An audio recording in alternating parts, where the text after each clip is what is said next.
Welcome into the Inside Bassmaster Podcast, presented by Black Rifle Coffee Company, episode 153. And you know it, it's the first week of the month, so it is the pattern of the month episode.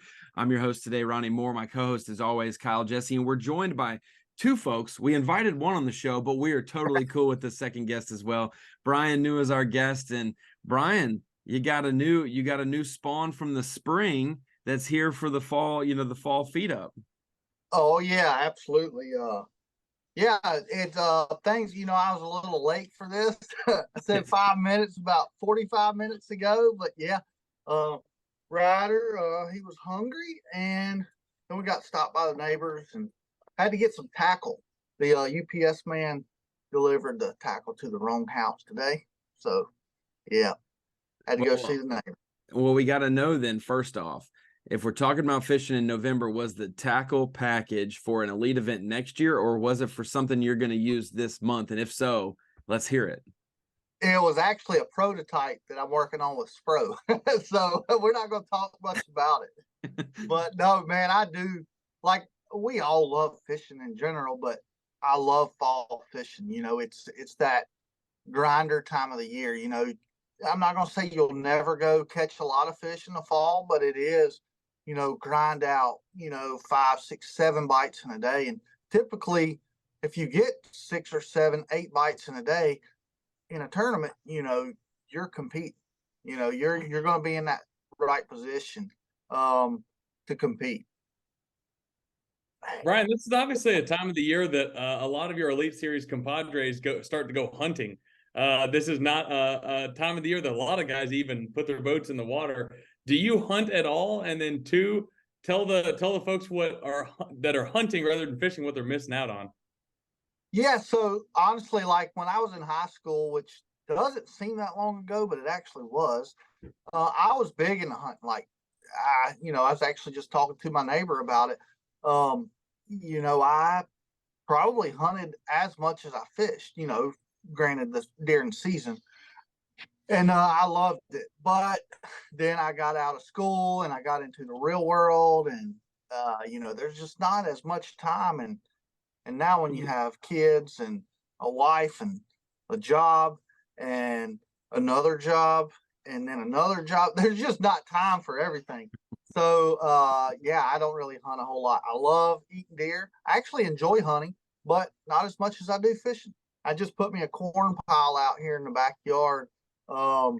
May have a 6.5 Creedmoor sitting here in my shop. I don't know.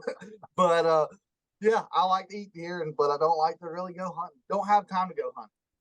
Well, I haven't seen too many B.A.S.S. deer hunting tournaments, with $100,000 prize up for grabs. And I know that that's something that Bryan New wants to compete for, is the big money on the Elite Series. But Bryan, when I think about the fall, which oftentimes in the South, the fall is still very warm. It'll still be hot some days and maybe cool in the morning. But early winter is really when it's cool all day long or cold all day long. We're now in that kind of transition time where it seems like it's been really warm for the most part, had some cool mornings. And now this past week, at least in Arkansas, and I think even in Alabama, it has been cold in the morning and cold throughout the day as well. Is there a point in this exterior weather change that you're like, hey, it's time? This is the true transition time of the fall to winter. Yeah, it is. So it was kind of the same here in South Carolina. The last week or so, we've had some pretty cool nights. I mean, this morning, I think it was 33 in my truck. That's what my truck said when I got in it. And, that's at 7:30 in the morning. So, yeah, I mean, it's obviously warmed up a little bit since the night at that point. It was freezing last night. We had frost on the ground, and it's probably the second or third frost we've had in the last 2 weeks. And it is that time of year where things really start to change. A lot of the lakes, drawdown lakes, the drawdown's already started. Some places it's already all the way drawn down. Murray's actually really low right now. It's not a lake. It's not a lake that they draw down every year majorly, but they do draw it down a little bit every year. And last year I believe it was about 10 feet low in the winter. It's not quite that right now, but it is getting down. And that does several things. I mean, not really the drawdown, but just the time of the year, the cooler nights. Once the lake turns over, which probably pretty much everywhere has now, at least in my area, the bait starts migrating to the backs of the creeks. And that, that's not to say every shad or every bait fish in the lake's not going to go there, but a majority, yes. And obviously the bass are going to follow, the bass that are, that live in the creeks, the residential fish, they're going to, follow as well. So not only do you have the fish that are following the bait to the creeks, but you have the fish that are in the creeks, that live in the creeks, following the bait. So it's you can really get right in a hurry and find a big school of fish feeding. Now, that being said, a lot of times those are really hard fish to catch, just because they're feeding on real tiny bait. And I think now, with the techniques and just the stuff baits we have nowadays can make it a little bit easier than 5 or 6 years ago. There's just a lot more really good options for that. We've got the forward facing sonar if you want to use that as well. It doesn't necessarily help you catch the fish, but it does help you see exactly where they're at. More so than anything, just be more efficient. But there's kind of like, really, I'm a junk fisherman. Like, that's what I really like to do. And I guess people have different terms, ways to describe what they call junk fishing or definitions. I like to burn down this bank with a buzz bait and then go out there and fish a brush pile and pull it over here and fish 3 docks and then go out there and catch schooling fish. Like, that's what I like to do.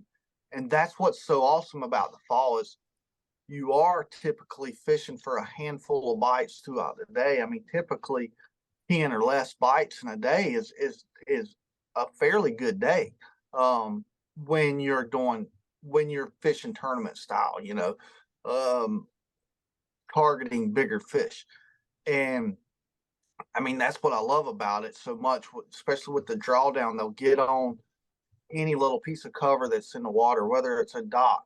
If there's this stretch of docks had 10 docks on it at normal pool, now that it's lower, there's only 2 docks that have any water or substantial amount of water on it. So it shrinks the playing field, and it makes it a little bit more obvious where they'll be.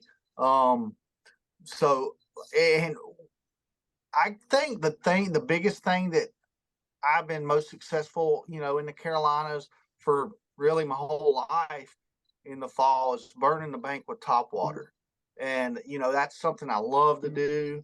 And it works pretty much most of the country. I mean, the Ozarks, it's a huge deal. Tennessee, everywhere that I've ever been, I don't think maybe up north it's as big of a deal. But burning down the bank with a buzz bait with a horny toad on the back, or just a naked horny toad, or a plopper style bait, those are baits that I'm always going to have. A walking bait, just covering water with Topwater is awesome. Then I think like what I would call the next thing that I really like to do is isolated targets. Whether that's a brush pile or a rock pile, or stuff that you can't visually see with the eye. I really like that. And that kind of goes all over the place, depth wise, what you're going to do, whether it be like a small swim bait, like a Kitech style swim bait, jerk bait. I really like cranking it, and especially in the fall, cranking's really good. But other than those 2 things, you got the dirty water. Get up and not everywhere. I mean, you can go, like Hartwell's a really clean, clear water lake, but you can still find stained water, not necessarily dirty, but stained. Yeah. What you think about that? And well, mostly also because it's drawn down, all those banks are exposed, so any kind of rain is gonna change water color really quick. Absolutely, yeah. So you look for, either up a river or creeks that are actually fed. There's I guess a creek is going to be fed by something, but you'll have a lot of long arms that are not fed by any, that does not have, Coves, a good running. Yeah. So a lot of creeks that have a good run in are going to have that more stained water, especially after a rain. And square billing, spinner baiting, and chatter baiting is like what I really, really like to do. And flipping a jig also. Yeah. And I mean, that's kind of it. But then you come to the Heron Lakes and it's a whole different little deal. Now with the turnover, that stuff's got, man, I would say a month ago, which you could still say it was the fall, but it's not that fall to winter transition. It was phenomenal. All the Heron Lakes were phenomenal. Murray was absolutely incredible. I mean, 20 pounds every day, guaranteed minimum. But now those fish have pushed shallower and they're not as grouped up. And some of them have started moving up. See, the heron will kind of start going out deeper, and then also some of it moves up the lake. And quite honestly, I start chasing stripers this time of year nowadays. So the stripers start moving up the river, and that's where I go. Kyle, he gave you like 900 baits, and I know you like to normally narrow it down. I don't know how you'll have to phrase the question to get him to pick one or two or three, but I'll hand it off to you. We can revisit that, and we'll make Bryan narrow it down to like 3 baits. But Bryan, one thing I was going to ask. So you kind of mentioned November, obviously, for most of the country is such a transition time. The fish are not all the way out to their winter patterns. They might not all be in the very far backs of the creeks. Let's say you get a day where you're going out and you haven't been recently. What's your kind of strategy? Do you start in the back and work your way out? Do you start on the main lake and work your way in? How do you go about trying to find the bigger groups or the bigger numbers of fish? So I think, according to where you're at in the country, it kind of depends on that. But what I'm more familiar with, Carolinas, Georgia, this section of the country, I'm probably going to start going pretty far back in the creeks or coves at chasing to see where the bait is. And I run it through, we pretty much all do, but not everybody utilizes it, as your through hole sonar, on your graph at the back of the boat. You can see bait and bottom and grass and all of that while you're running on plane. So if I'm running back in a creek to go to where I feel like the bait's going to be, well, I'm also going to be looking at my 2D, periodically while I'm heading that back that way. And if I'm, a quarter of the way back and I'm starting to see bait while I'm running, and a lot of times you can visually see it on the surface as well, or seagulls. Those are really the 3 things that you look for to see where the bait is. Once I start seeing the bait, then I'm going to try to narrow it down, go from there. But the bait is a number one thing for that. But the burn in the bank deal, and I know I'm bouncing all over the place, but that's what I do. So we saw you day one at Lake Murray on camera. We know you run around and bounce around. Yeah. We should never speak of that day again. Ain't that right? Yes. Ryder said no. But now you threw me completely off. Oh yeah, the burn in the bank deal is completely different. That, to me, that's not bait related at all. Those fish are up there a lot of times chasing bluegill, brim, and they're wolf packs. Sometimes it's a one-man wolf pack. Like it'll just be one cruiser, but a lot of times it's 4, 5, 20 fish cruising in a pack going down the bank, and I feel like those fish are focusing more on bluegill than they are shad or herring. And that's when they just get up there on the bank and cruise. And I honestly don't, we all come up with these theories of, oh, this is what they're doing or that's what they're doing. Honestly, I don't really know what they're doing, but I know that they're up there and they're cruising, and I know how to make those fish I know how to try to make those fish bite, because those can be really hard fish to catch.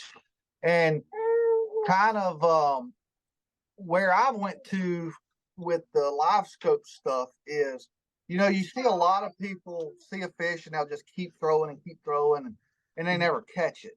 Well, I relate it to what I have done for years on the wolf pack thing, is if I see a fish before that fish knows I'm there, and I make a good cast to it before he knows I'm there, and he doesn't react to my bait at all, I know he's seen my bait. If he doesn't react and keeps swimming or whatever, I forget about him. I mean, it could be a 5-6 pounder, but I know that I'm not going to catch that fish. Kind of hard, especially you got a co-angler in the boat. You're not going to keep trying to catch him. It's like, no, you're not going to catch him. And I mean, I've done it for 20, I don't know about 20 years, but 15 years. And you're not going to catch those fish. It's not a bed fish. It's not one when you keep messing with it, you're going to annoy it. It's just going to swim off, fade away, and you won't see it anymore, and you don't know where it went then at that point. But yeah. Yep. One thing, we could talk bait rotation, we could talk area of the lake that you could fish, all those different things, and it's variable. You can do whatever you choose. This is another kind of variable question, but from February through the summer, we always see bite windows. And when I look at Bass Track and Kyle's watching Bass Track during an elite event, there's always that first thing in the morning, the 8 to 9 o'clock window or the 7:30 to 9 o'clock window. That's always a good time to get a good bite. Then it seems like there's that mid-morning lull from 10 o'clock to maybe 11:30, just an hour and a half, 2 hours of just, you could be in the best area and it's just not a good time. And then we see the late afternoon, that 1 p.m. to 2:30 really rise up. Do you see that correlation in the fall as well? We want to think that, hey, we need that surface water to warm up some, but these fish just went through a long night of cold weather. They know that it's going to be cold the rest of the summer or the rest of the winter. Are they looking for that sun in the middle of that morning as it gets above the trees as much? Does that make that lull period shift to a different time? So, when you're a single man or whatever, a team out on the water, and you're not watching what everybody that's on the water is doing, this whole, live has brought a whole new deal that I really honestly need to pay more attention to. You don't see that bite window, because maybe it's going on right now, but you're doing the wrong thing, or you're doing the right thing in the wrong place. And it's just hard to see that. But to answer your question, without looking at live and that kind of deal or Bass Track, it's so hard to pin that down. That being said, yes, it's like, I know, like first thing in the morning is a lot of times really good because it's low light, especially on a clear day or if the water's really clean. And even if it's stained, it's still low light, and they feed really good first thing in the morning a lot of times, most of the year. But also up in the middle of the day, once that kind of water temperature has peaked, has rose 2 or 3 or 4 degrees throughout the day, 100%. And now out in the middle of the lake, you're not going to see that as much because it's deeper water and it's just a surface temp that's when the fish are 10, 15, 30 feet from the surface, they're not going to see a temperature rise up in the middle of the day. But, you get in that shallower water, 100% you're going to see that. Yes. And then I think even again, late at, right an hour before dark, I guess tournament wise, that doesn't matter, but it's the fall and not everybody fishes tournaments, and we fish all day long for fun. And you do see that again very late in the afternoon. Bryan, a couple of things we've talked a lot about, and I think they kind of correlate with each other. You've talked a lot about topwater fishing. Obviously, November for a lot of the country, the Southeast, kind of for most people is the last opportunity to catch them on a topwater, whether it be burning the bank with the buzz bait or out off points with schooling fish. Yeah. What is the magic water temperature or the magic kind of ingredient for you to know it's time to put the topwater up? Like whenever that bite has just gone. because I'm like you. I want to make that last as long as it possibly can. But sometimes like the fish aren't doing that, and the water temperature gets too cold. Like, what are the magic ingredients for you to know? You know what? It's probably time for the topwater to be back in the rod locker. I don't think there's a set number. I can't say, at 59.5 degrees, you got to quit throwing topwater. I do think like certain situations, a wake bait will work in colder water than any other topwater. So maybe that lasts a little bit longer. I think also the speed of your topwater can depend on water temperature as well. Like a walking bait may last later into the fall than say a buzz bait or a horny toad. So I think it kind of is bait dependent, actual specific bait dependent. But I'm going to say you get, that low 60s, it's starting to go away. It's not gone, but it's pretty close to being there. Of course, there's exceptions for everything, but once I get in that low 60s, it's not going to be the first thing that I'm going to pick up. One thing that when we talk about the fall to winter transition, if we want to consider November that period of time, like we talked about with the external weather affecting the water temperature and the migration patterns of these fish, when we think about the types of fisheries, I always feel like spotted bass places get a bad rap for having 12, 13 pounds a day will win you a tournament, like it's a poor fishery. But when we think about a Lake Hartwell, when we think about a Smith Lake, when we think about anything on the Savannah River, when you think about a Lanier, I feel like spotted bass lakes or lakes that fish like that often are some of the best places to be this time of the year. Number of bites you can get, and also the diversity and where you can catch fish. Murray isn't a spotted bass lake, but you can do the same things at Hartwell that you can do at Murray. So how have you seen the correlation there on a largemouth dominant place like Murray or a Wiley, and the crossover that you can find pattern-wise at Hartwell? They're all down the road from each other. Is it all going on the same way, or is it going to be totally different from a largemouth herring lake to a spotted bass herring lake? So I think, there's only one largemouth herring lake in the country that I know of, and that's Lake Murray, and it's a half a mile that way. So, you got Murray, and that's all you've got to compare it to. But definitely spotted bass lakes, you typically get a lot more bites. The weights are typically down, but kind of probably not answering your question here by saying this, but people talk about, 12, 13 pounds and saying that's not a bad bag. You're 12.5 pounds a day, to do that. Or that's a 2.5 pound average. 2.5 pounder is not a bad fish.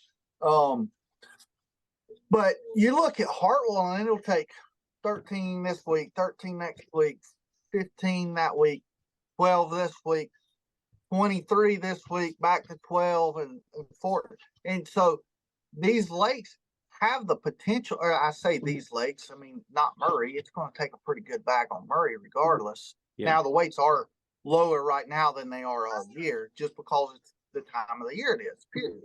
The fish are more spread out, and they've been beat to death for 9 months. And I mean beat to death, because like I said, it's the best lake in the Southeast, hands down. I know that's an opinion, but it's the truth. And it's a phenomenal lake, and it gets a lot of pressure. I could have sworn you said Lake Fork was the best lake you had ever been on. Yeah. That's not in the Southeast, Kyle. That's in the South. It's not Southeast. I've said some things about Lake Fork. Yeah, that's true. No. I've said this before, and I'll say it again. And I may get kicked off the show for saying it, but Lake Fork probably is the best lake in the country. But it's not a tournament lake. A tournament lake doesn't have slot limits. I know we're fishing there next year, and we're fishing a tournament on it. It's not a tournament lake. I don't know. I don't know where I'm not. I can't. Hey, Lee Livesey, I'm gonna Skype. Let's get Lee Livesey in here real quick. No, but yeah, okay. So no, and which I think you were going there with the Hartwell talk about weights of like you were jumping around from the low teens to 20s and how it varies. Yeah. But how it seems like there is like a good floor. Like the floor for those lakes is higher than most other lakes where it's you got a funk and it takes 3 fish to win. You almost have to always catch 13 pounds there. But it is interesting to me to see how a Hartwell and a Murray can be so similar at times, but also so different. And Murray is just on that uptrend. It's hard to compare size wise to other lakes because it's having its 15 minutes of fame for sure. Yeah, it is. I hope it's more like 30 or 45 minutes, but I mean, who knows? Everything goes through its cycle, and once a lake gets blown up and everybody knows how good it is. Not only do you have the local pressure, but you've got all the travel pressure as well. And I mean, you can't ask for a better place to go to fun fish. I mean, whatever you like to do. I mean, I know the crappie fishing's phenomenal. The bass fishing's, we already know what it is, but the striper fishing's phenomenal as well. And man, these cooler nights has really got me wanting to go chase some stripes around. Bryan, we talked about it earlier on. Obviously, you went through a plethora of baits. Every pattern of the month episode of the podcast, we make the angler choose their top 3 baits for this month. So for November, if you had to narrow it down to 3 baits, which I know based on your entire career on the Elite Series, you've never had 3 baits on your deck at one time, and that's it. But if you had to narrow it down to 3, what would you pick and why for each one? So if I had to narrow it down to 5 baits, it would be.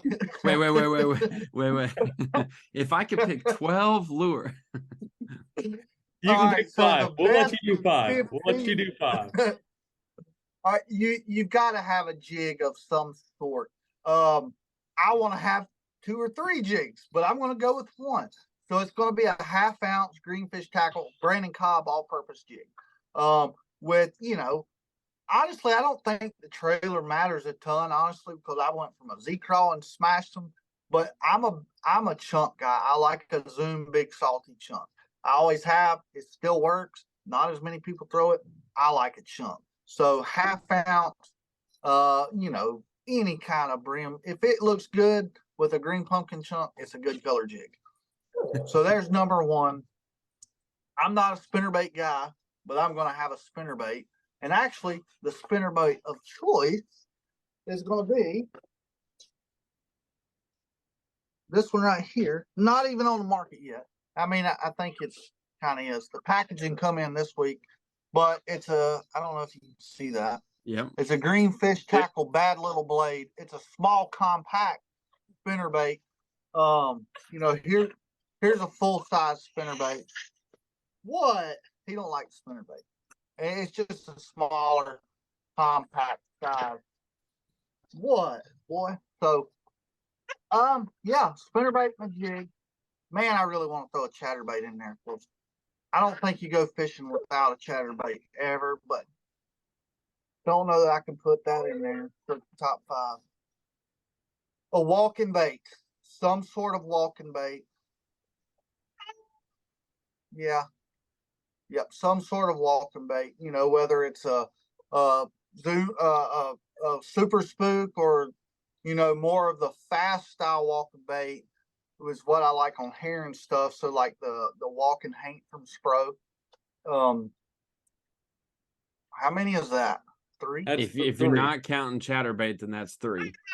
Yeah, I'm not going to count the chatterbait, but if maybe that's a little bonus if you want to throw it in there. We'll act like that's just a built-in, like that's just a given. You're going to have a chatterbait, so that doesn't go against your 5. Yeah, we're working with you. We started with 3, and now we're up to 6 total possibilities. So we're giving you some slack. You got to have a square bill. Something that's 2 to 6 foot square bill. There's a lot of great ones out there. A lot of good. Pro makes several different ones, and like I said, there's a lot of great companies, and I use a lot of different companies. But the Spro Fat John, John Cruz Square Bill. I really like it. It's kind of it's got a lot of good things about it. It's got the circuit board. I like the action that circuit board gives it, but it's fat, so it has a lot of buoyancy. So when I'm cranking wood, bless you, buddy, when I'm cranking laydowns or whatever it may be, it'll float up pretty high, and you don't get hung up as much. But even though it's a fatter profile, it still has flat sides. So it's kind of like it's a unique bait in itself. So Fat John's Pro Fat John, gotta have it. That's 4. 4. All right. I think your buddy wants you to put some kind of jig head minnow on there. He's a big live scope fan, and you haven't mentioned any of that, so he's getting mad. He's looking at like several of them sitting right here, like,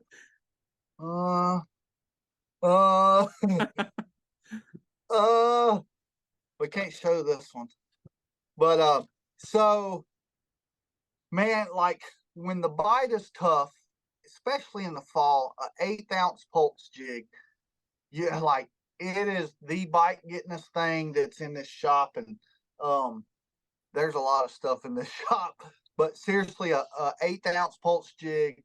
It's got a smaller blade, a smaller hook, made for a smaller bait, and there's a lot of different trailers that you can put on it.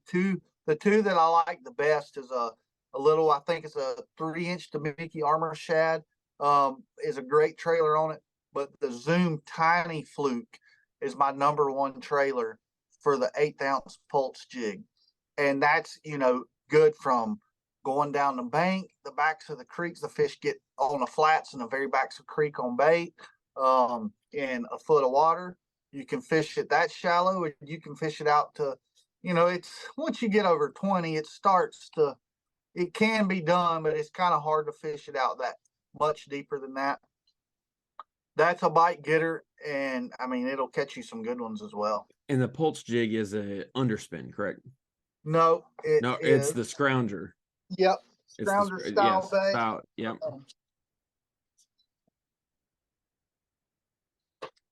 I don't see an 1/8 ounce like easy accessible. I know where they're at, but that's okay, perfect. That's a 3/8 ounce model, and it's just scaled down from that. And you throw that on a bait caster, or do you throw it on a spinning rod? The 1/8 ounce I'm throwing on a spinning rod. Yeah. So, but I say that so I know Art just came out with some B.A.S.S reels, and I personally have not used them yet. I know B.A.S.'s bait finesse system is a big deal. Like, it's taken off. It's just, I think it's been around for years in Japan, but it's starting to take off over here. And it's basically bait casting rods and reels that are designed to throw this super light stuff. So I'm definitely looking forward to getting some of those reels in to try that. But as of right now, yes, spinning rod application for sure. Perfect. And man, nope, you hit your quota. That's only 4, right? No, that's 5 plus the chatterbait. Okay. 6. All right. Wait, what goods were you about to show us? I mean, I really want to say a trap style bait, in the fall. I mean, gosh, I love a trap in the fall. Look at that, Kyle. We gave Bryan New 3 baits and we got 7. Normally we ask anglers to give 3, and they're like, I got to make up something for number 3. Yeah, and Brian's like, I just narrowed it way down. We did before the podcast started. Kyle and I were talking, and I was doing a Bryan New imitation on. Well, I've got my 35 rods laid out perfectly. They're all 3 inches apart, so they don't get twisted and tangled. And I was like, you have 30 rods on the deck at all times. It's actually chaos 2.8 inches. 2.8. Okay, perfect. You just put a small swim bait right in between them, and it's perfect. Yep. Well, Bryan, I appreciate you joining us for the pattern of the month for November. I know that at times you wake up and it's a little too cold to want to go fishing, but I do know magic can happen in the mornings.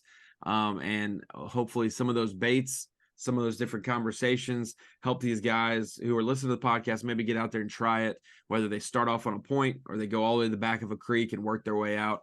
I know that these anglers will, fans alike will take some of those notes. But one last thing, I'll say, you mentioned it in your baits. your original 5 baits, that all-terrain jig you mentioned from Greenfish, it will be all-purpose, or the all-purpose, yeah. that will be featured in a Bassmaster TV show, one of the old school TV shows. We're bringing them back right around Christmas time through the month of January. And that 5-10 you caught at Lay Lake on day 2, where you kind of lost your mind there for a minute, but we all did on Bass Live. It is it's going to be in the show, so we look forward to that, and we'll have to tell you when that programming is. But Bryan, appreciate you joining us despite the circumstances. You got a lot of things you're juggling at home currently. Appreciate you taking the time. Yeah, so Brittany's at work. You know, she's a nurse. She works an hour away in Greenwood down at sometimes I wonder she might be going to see Brandon Cobb or something. She gets home so late, but no, yeah, just bring some jigs back. Just bring some jigs back. Yeah, bring me some more jigs. But yeah, it's this is a lot of new stuff going on in my life I've tried to get used to. I just had Ryder for the first time by myself all day long a couple days ago. So yeah, Brittany just went back to work last week, and it's a lot of new stuff, but we're making it work. Hey, Ryder looks happy and healthy and was a perfect co-host to your portion of the podcast. So Bryan, appreciate you joining us, and we will see you hopefully sooner than this, but at minimum, we'll see you at Toledo Bend to start the Elite season. Sounds good, boys. Enjoyed it. For episode 153 of the Inside Bassmaster Podcast presented by Black Rifle Coffee Company, that was our guest, Bryan New.